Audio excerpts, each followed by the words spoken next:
Now, I joked with Big 12 Media Days beginning tomorrow that it's talking season. It's also top 5 season, Michael. And today's going to be our first iteration of Top 5 Tuesdays.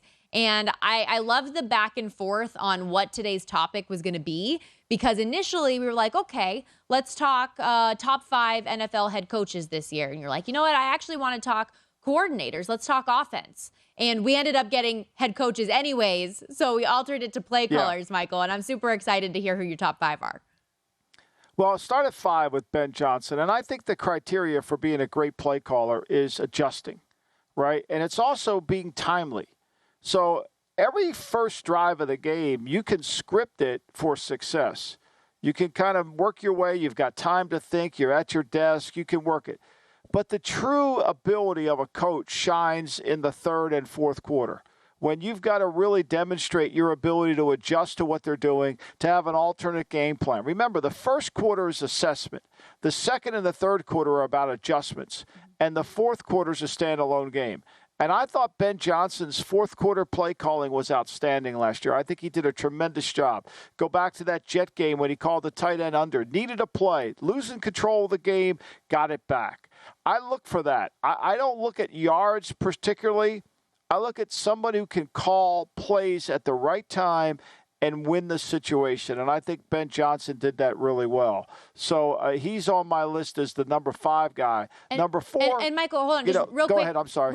Real quickly, just before you get to 4, like that offense went from one that we were like, okay, how's Jared Goff going to work into this? Are they going to be, what type of an offense are we really going to see? And they ended up being one of the most exciting and dynamic in the league. I know you said yards aren't particularly high on your list of necessary things for an offense to be successful, but they were like 4th in yards per game, 5th in points per game, and they needed that offense to be powerful because the defense had struggled so much. They were winning games in shootouts. So Ben Johnson, I think, did a great job. Go ahead. Who's your number 4? Well, then Sean McVay, obviously a very good, won a Super Bowl, lost the Super Bowl because he didn't adjust, right? He loses to New England because New England kind of came with him and basically set 2 edges and made it challenging for him to move the football in that game, and he took responsibility.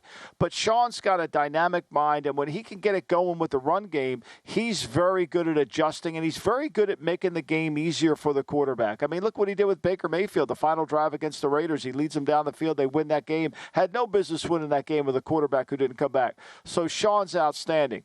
The other guy that I think is tremendous as an offensive play caller is Josh McDaniels.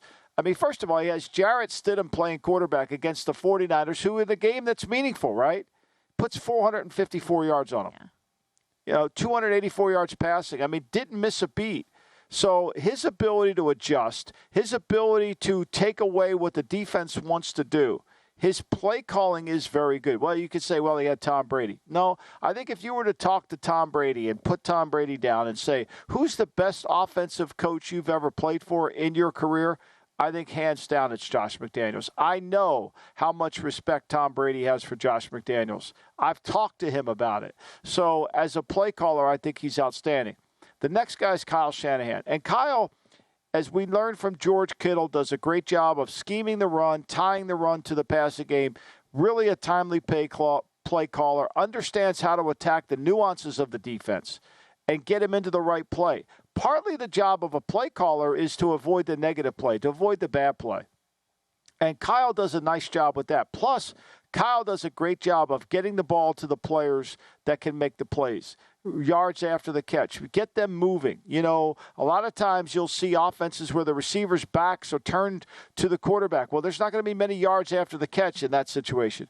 But when you're throwing the ball to moving targets, there's going to be. And I think Kyle does that. And then to me, the best of all of them is Andy Reid. Because Andy Reid is so good at adapting what he does to the quarterback. I mean, think back to Donovan McNabb. It was all play action, double teams, move him a little bit, set him up so that he could see high-low on the outside. Then he goes with Alex Smith, and he comes up with a Utah offense, which is West Coast Utah.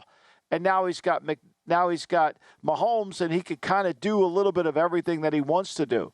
And he's still a tough guy. He still will try to be physical with his offensive line. So to me, those are guys that when they're in a game, and this is important for betting, when they're matched up against another good defensive coach, you could study the history of these 5 guys and how they reacted. And that'll lead you to deciding on where you want to play. Andy Reid, I think a very, very appropriate top selection for your best offensive play caller, especially because I remember thinking last year headed into the 2022 season, all right, this offense isn't going to have their deep threat and Tyreek Hill anymore. A number of reasons why this offense could take a step back. And then, narrator, they did not take a step back because they end up just leading the league in just about every stat that you can imagine here. And a large reason just because Andy Reid obviously so smart in what he does, and the pairing of him and his quarterback and Patrick Mahomes so dynamic. One quick follow-up to your number 3 selection in Josh McDaniels. We know that the general expectations for them in the AFC West, the Raiders, isn't particularly high. Their win total set at 7.5. They're a long shot in the division.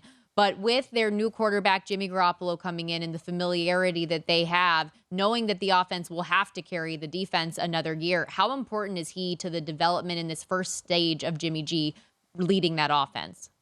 Well, I think Josh knows Jimmy, had him since he was a rookie, understands what he can do. Jimmy hasn't really been back in that offense. This offense he doesn't have to hold the football. Remember, Brady can get rid of it.